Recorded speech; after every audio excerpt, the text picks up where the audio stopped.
আজিকালি মানুহে আনৰ চৰিত্ৰ বিচাৰ কৰাতে ব্যস্ত, কিন্তু কোনেও নিজৰ চৰিত্ৰৰ দোষ নেদেখে। বিগতকৈ বেছি বিষাক্ত হ'ল এজন মানুহৰ মিছা অভিনয়। আজিকালি মানুহক বুজিব পৰাটো সঁচাকে অসম্ভৱ, কাৰণ কোনে সঁচা কথা কৈছে আৰু কোনে অভিনয় কৰিছে একো ধৰিবই নোৱাৰি। ভালপোৱা কি? যিসকলে নুবুজে তেওঁলোকৰ বাবে টাইম পাছ, আৰু যিসকলে এইটো লৈ খেলে তেওঁলোকৰ বাবে গেম। যিসকলৰ নাই তেওঁলোকৰ বাবে সপোন।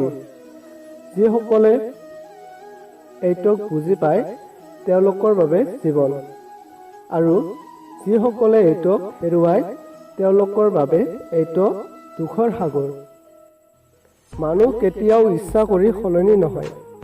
কিছু মানুহৰ অৱহেলা, কিছুমান বেয়া পৰিস্থিতিয়ে মানুহক সলনি হ'বলৈ বাধ্য কৰে।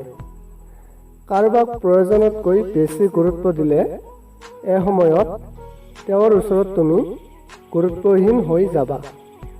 বয়স বাঢ়িছে, বন্ধু কমিছে, দায়িত্ব বাঢ়িছে, মৰম কমিছে, চাপ বাঢ়িছে, সুখ কমিছে। এইটোৱে জীৱন। প্ৰিয় মানুহবোৰ অকল খংটোই দেখে, তাৰ মাজত থকা ভালপোৱাটো নেদেখে।